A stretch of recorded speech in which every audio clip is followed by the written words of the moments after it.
This might be a slightly shorter week in review because I'm packing, getting ready for Gencon, time-stamping videos, creating thumbnails, doing all the kind of stuff that have to be done before I go. Hey, I'm Alex Radcliffe from Board Game Co., and this is news and games and week in review and all the usual things, starting off the bat with news.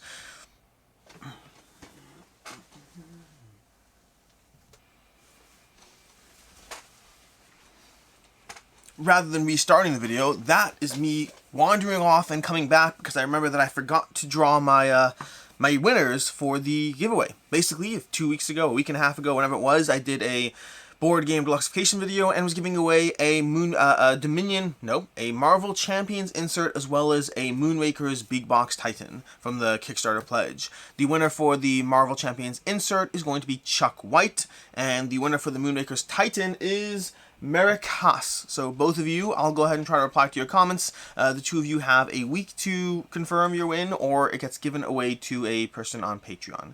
I usually say a week and then give it a bit more just in case, but yeah. In any case, diving in with that, but just now the words. Yes. So let's try that one more time. With that out of the way, with those two giveaway winners out of the way, let's start again from the beginning with news. Starting off with news, which is going to be Everrain. The Everrain, we're going to have a few. Again, it's a smaller week in review because I'm filming this a bit earlier than usual just because I am going to Gen Con and have to get this done like 2 or 3 days earlier than I normally would film it, which means less games played, less news, everything else is the same. Maybe me being a bit more rushed, not too rushed for coffee because that's important. But starting off the bat with the Everrain. The Everrain from Grimlord Games, they announced a delay. But not like a, hey, we need more money from you delay, although with the caveat of, hey, maybe you want to send us money delay, kind of. Basically, the Everrain. The Everrain's been very, very delayed. This is my longest outstanding Kickstarter, and one that, the good news is, when you back a bunch of Kickstarters, as I tend to do, you don't tend to, or I shouldn't say you, I don't tend to sour on them quite as much when they're delayed. Some people get games like way too long, like way later than they wanted them, and they get frustrated and disappointed. By the time they get them, they're like, I just want this off my plate, I want to have nothing to do with it, this is already a negative experience and I haven't even touched the game. For me, I'm not that way, because I have plenty of games at any given time that I haven't played, and so one more in the background doesn't particularly bother me, and so for me, the Everrain is just another game that I haven't yet played, that happens to not yet be on my shelf, but could otherwise be, and hopefully will be soon. But they announced a delay over here. The delay in this case is that Quartermaster Logistics has their games, and they are currently being held until bills are paid. Similar to the situation with Blacklist Games, although different also at the same time. It looks like the plan or the goal is they had funds coming in from some sources that were supposed to come in time, and this is never supposed to be a delay, and these funds were supposed to arrive, and everything's supposed to be all good and hunky-dory, and everything was going to be good and great to go, but it's not, because the funds didn't come in, and now the games are currently being held. As far as when the funds are coming in, they're like, soon. Probably, hopefully. We don't entirely know, and that's because of the fact that we thought they were going to be here already, and so we don't really know. They should be coming in. It's not like they're doing sales. They have like a bulk fund loan or something. I don't know the exact detail. Either money owed or a loan in some way, shape, or form. But money coming in basically is the point, and it's supposed to be coming in soon, but we'll have to find out whether this doesn't happen, and that is the situation. Yep, that's the situation. So basically, depending on where you are, I think US or Canada based, your games are currently being held, and you should get them at some point, but the some point is to be determined. I'm not that worried. This sounds a whole lot better than the Blacklist game situation. I generally think that once the games are made, there's a better than average chance you'll get them. Quartermaster Logistics is going to have their own PR nightmares to deal with here, because practically speaking, I'm trying to debate how far I want to go down this rabbit hole. Let's do it a little bit. Practically speaking, Quartermaster Logistics, in theory, I don't know the legalese here, I just know other situations where this has happened, where in theory, if they are owed money, they could probably hold on to the assets if they needed to and liquidate the assets themselves to pay off the bills. If they needed to, if they push comes to shove, I know of other situations with Kickstarters where things like this have happened, where companies have to give their assets to someone who they owed money to pay off debt. And even though you're like, but it's my asset, well, the weird part is it's not. The weird part is you don't own anything technically. You gave a company money, they owe you something, but they also owe other people something too. And so the question is, who has first rights on the thing that they owe the thing to? Again, not a lawyer, but it gets messed up where you're like, but it's my game sitting in that warehouse, just give me my game. And they're like, well, actually, it's our game because they didn't give us our money. It's weird, it's messed up, but there are PR ramifications. If Quartermaster Logistics ever says, hey, we're selling off, 3,000 copies of Fantasy Series 1 to pay off our debt, they're probably in the right to a large degree, even though we're both frustrated because we're both like, we want our stuff. But there is a PR nightmare aspect to it, which means it might be in their best interest to try to figure out ways to get things to people and get money from people. This is not meant to be a criticism of Quartermaster Logistics, not in the slightest. Not in the slightest. It's just meant to be, hey, life is complicated and things are messy, and so, I imagine someone will get their games in some way, shape, or form. We'll just have to figure out how that plays out. From there, we go to Return to Planet Apocalypse, otherwise known as any Sandy Petersen game currently not yet fulfilled. Sandy Petersen gave a message. I put out a video and a bunch of campaigns over here, which I actually really liked. I really did. This is like a 3-minute long video that is talking about the nature of the delays afflicting Petersen games, the various impacts of all the things and situations that have led them to where they are at the moment, and overall it is, in my opinion, it is a well-done video that, while granted could be absolute BS and have no intention of ever having anything, I thought it was a recognition of, hey, here are things that went wrong, here's the situation, it sucks, I'm sorry, here are the steps we're trying to do a bunch of things over here, and it is unfortunate, and it's messy, but we're going to do the best we can. I really appreciated the video. I don't have anything more clever or fascinating to say there. I just think I did appreciate the video as possibly one of the better ways to give a message and communication in what is guaranteed to be a sucky situation no matter what. But yeah, if you're waiting on any Petersen games, the short answer is they're hoping to get you all of them, but things are messy. From there to less messy news, that's not entirely true, from there to equally messy news that doesn't affect you, but Stonemaier Games decided to lose $20,000 on an advertising experiment that didn't work out. I say decided to a little bit like tongue-in-cheek. Stonemaier Games decided to engage in an advertising experiment, basically for Libertalia Winds of Galecrest. They tried a specific experiment that cost them $30,000 to run. It was known at the time that they were engaging in something new and could go either way, and let's see how it happens. But the net results of it is that they managed to get $10,000 of sales on a $30,000 experiment, which is actually more than a $20,000 loss because they're not even factoring in cost of goods or anything like that. It's a lot of money lost in this. If you enjoy advertising conversations in any way, shape, or form, if you have any concept of the nature of attribution models, of getting people to buy things, of clicks and views and YouTube ads or any number of different things, if you're in any way interested in this kind of conversation, I thought this was a fascinating conversation. Basically, Jamie Stegmaier has a blog that I think is fantastic, that I generally read almost everything he puts out, but this one was, hey, we engaged in a conversation, we spent $30,000, here's our results, feel free to use them however you want to make your own decision. So yeah, it was very interesting. The part that was interesting is this experiment was run off of not promises, but like, hey, here's a situation in which we did succeed, we can do that for you too. And Jamie's like, okay, I'm skeptical, but let's find out. And they didn't succeed. In any case, moving on from there to news, to game news, I mean. Game news starting off with Disney Kingdomania, which I'm actually thinking like 2 weeks late on this one, but there's a new Disney board game with like, just little minifigures and action stuff and collectibles, and I don't know whether this game's going to be any good or not. I have no idea. I'm skeptical it will be, but then again, some of these games are. I mean, even the Funko Pop games, the Funko Pop board games, I mean, they're generally well-liked by a decent amount of people, and so who knows? We'll see. It does look adorable. My kids will want the action figures, which I guess is how and why they're trying to sell things.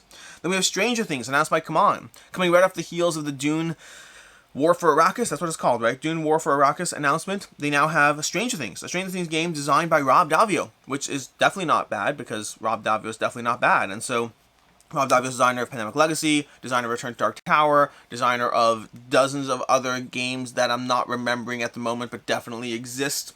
Yeah, he designed those too. But we have Stranger Things from CMON, which I don't know enough about. We'll find out. In some way, you're trying to save Hawkins from the Upside Down. But past that, I don't know. I like Stranger Things. I don't know if I care enough about it as a board game. But I do try board games, a lot of things that I don't care about. So I probably will try it at some point in some way. And then lastly, again, very short news in weeks, and a very short week in news, we have Point City. From the creators of Point Salad, we have Point City, a new casual board game that trades produce for pavement. So basically, we have Point City from AEG and Flat Out Games. From Flat Out Games? Did Flat Out Games do Point Salad too? I knew AEG did Point Salad. I thought it was just AEG. I didn't realize it was interesting. Don't know. I'll have to look into that. I'm more intrigued by that now. But either way, Point City from the same creators, and I guess I can't see. So even just looking at this box over here, Point Salad, I don't see Flat Out on there. I'm curious if Flat Out Games did Point Salad or not. But either way, they're definitely doing Point City in case you're interested in that. And that is our I can hit stop over here. That is our news segment out of the way. Like I said, short and to the point because we just have, well, less time in the week for the new things to happen. And all the new things will be happening at Gencon. So next week might be packed, although I don't know what or if I'm filming at any point. So we'll figure things out. Next week's going to be packed on my end too. It's going to be crazy. With Gencon, then we have people visiting, we have a publisher coming down. Then I have to prep to go on a mini family vacation for 2 days. Then my family's coming in from out of town. Then I'm going to my family from out of town.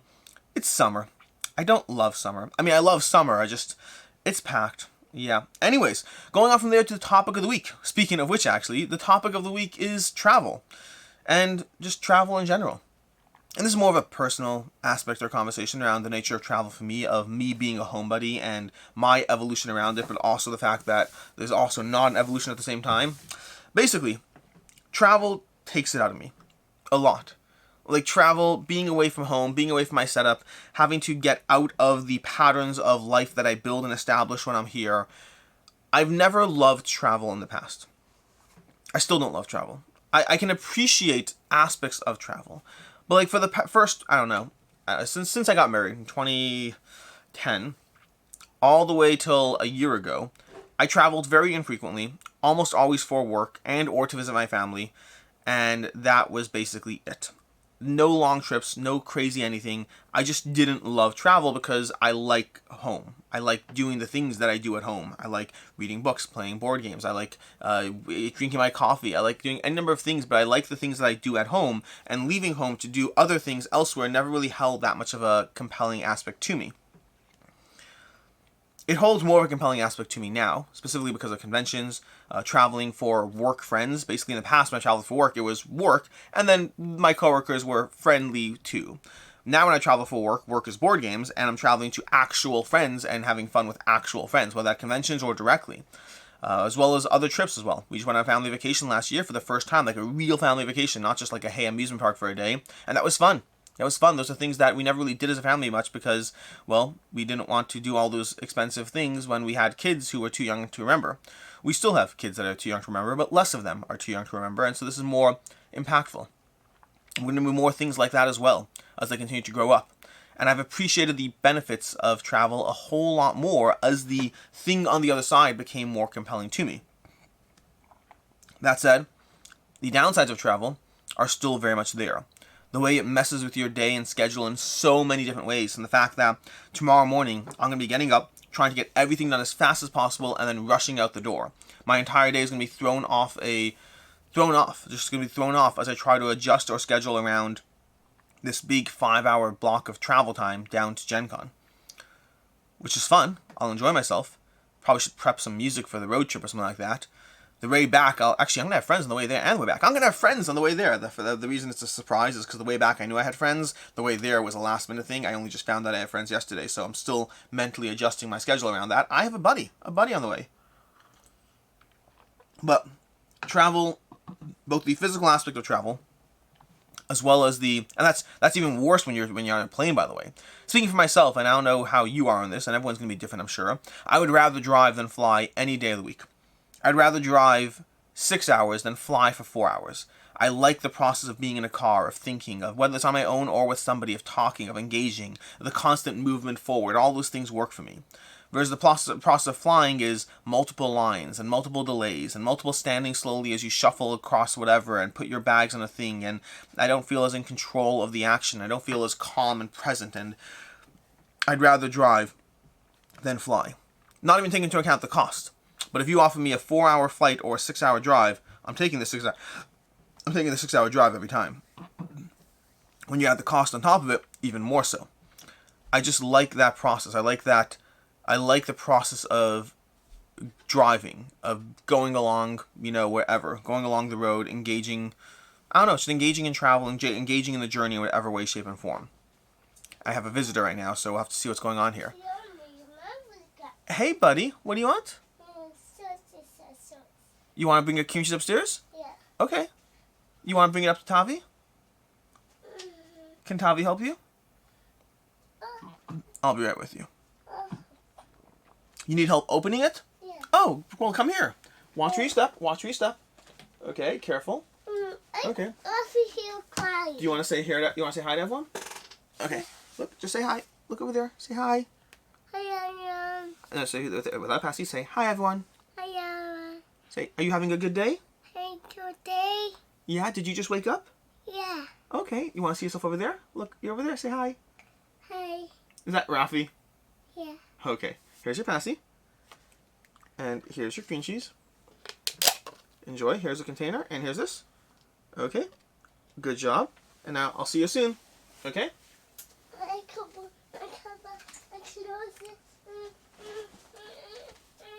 You're all good. You can keep it upstairs. I'll be up soon. Okay, bud?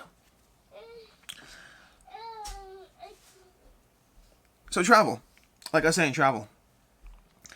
And then the additional disruption to just my schedule. And I find this is more impactful when I'm trying to come back. When I'm trying to return from the trip and get back in the patterns of behavior I've established over whatever period of time of getting up, of getting this done, of reading that rulebook, of playing that game, of having just a general schedule that I'm used to. And then I come back and I'm all bamboozled. And I'm all like, well, I just spent 3 or 4 days doing completely different things and I have to get back in that mindset. And it takes like a day or two just to get into the mindset. And that messes with my schedule too. None of these are complaints, by the way. These are just conversations around the nature of travel. And I think everyone's going to be different. I'm very much a homebody. I like being home. It just happens to be that I now like the benefits of traveling too at the same time, but I still like being home and being on my own and doing my own thing. Just life has changed. Not a bad thing. Just a different thing. Just the nature of wanting things that have a cost to pay. Everything has a cost to pay, whether it's money, whether it's time, whether it's a lack of comfort in some elements of it. Everything in life has costs to pay, and we just have to be comfortable paying those costs for the things we want. In my case, it's the fact that travel is generally a disruption to my life. I think I have a child coming back with cream cheese. Do you know how hard it is to carry a train of thought when you're worried about being interrupted? I thought I'd be done with this video before the kids woke up. Perhaps not. You want to use Mama's computer? Ask Yoda for help, okay? Thank you, buddy. For context, I'm not a terrible father. He has 2 siblings upstairs with him that I can hear. Otherwise, I'd just pause and come back. I may have to do that anyway. In any case, let's go ahead and call that... give me a second. I just got to respond to this over here. Give me 1 second. Dun, dun, dun, dun, dun. Okay. Be right there. Middle of week in review. This is more of a disruption than usual as far as things go. But either way. Anyways, let's go ahead and move on to... Actually, I need my phone back. Let's go ahead and move on to the week in review, given the level of disruption we have going on here. Let's talk about the things I played, which is going to be less than usual, just because, again, I'm filming this 2 or 3 days earlier than normal, which means less time to play the new things. So, we have more Dead Reckoning. Got more Dead Reckoning in. We have Azul Queen's Garden. Got another play of Azul Queen's Garden in. That makes no sense. I don't have another play of Azul Queen's Garden. That's an old play. That is an older play. I do not have that. I must have logged that in the wrong date. We do not have a play of Azul Queen's Garden. We have More to Medieval Detective. Got another play of More to Medieval Detective. Got some Slay the Spire, not the board game. Not the board game. I log my video game plays of Slay the Spire. I know some of you are offended by that, but I still do. Got another play of Slay the Spire in. Got a chance to play Dawn of Ulos from Thunderworks Games. Got a chance to play another play of Mortem. We have Cloudspire. Oh my gosh, I dove back into Cloudspire, which is nice. I've been trying to get back into it for a while. I know I'm going to be playing it. I plan on playing it next week, and so I wanted to get another play in person so I can be prepped to teach it. I got in a play of, well, okay, let's do a few things first. Let's talk about this one last. I got to play Catch Down Falconian. Catch Down Falconian is a kids game. It's a kids game, or family-friendly game, I should say, that has a very Tsuro or Indigo type mechanic of just placing something down and moving things around it. But in it, you're playing as cops trying to chase the escaping criminal, and it's very charming. I really liked it. Solid game. I mean, for a family-friendly game, not for like a playing with my friends game. Got some more Gloomhaven plays in, which I'm very upset about. I will have to talk about Gloomhaven at some point. I'm very, very upset about it. In a good way, but I'm excited about it. So we'll talk about Gloomhaven soon. I got another play of Quad Heroes. I played Quad Heroes Online, the 2nd edition, with the creator. I mean, I love Quad Heroes. It reminded me just how much I like that game. I haven't played it in like 7 months, and every time I dive into it, I'm like, I love this game. I need it all. And then I finally get like some self-control, and I'm like, I don't need Quad Heroes. I can get rid of it. I'm like, I love this game. I need it all. Quad Heroes is fantastic. I want it back. I'm sorry. I'm going to back everything. I just do. They canceled the Kickstarter. They're relaunching it. Or at least they're planning on canceling the Kickstarter and relaunching it. I don't know if they did yet. Then we have Rise and Fall.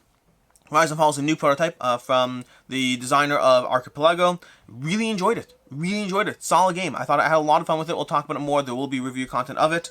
I have another child. Not another child. I have the same child coming downstairs. I may have to pause this video in a second. What? What's up, buddy? I'll be right back. And back. And so the last one over there is Encyclopedia. I played Encyclopedia. And if you're wondering, well, isn't that an already done Kickstarter but also not yet delivered? The answer is yes. Yes, it is an already done Kickstarter that's also not delivered. But I had a chance to play it again because one of my friends who likes Terraforming Mars, he heard another conversation between me and someone else, and we were talking about Encyclopedia, and I was like, it's not as good as Terraforming Mars, but I really love that game, and he loves Terraforming Mars, and he's like, well, then we should play this game, and so we played the game. I still have the prototype, fortunately, and it was an absolute blast. I still love it. He loved it. We both think it's not as good as Terraforming Mars for us personally, but it's a really solid game. I really like Encyclopedia. It still holds up. I played a prototype copy again. Not many prototypes do I sit down and pull out months after the Kickstarter is over. Not many. Some, yes, not many.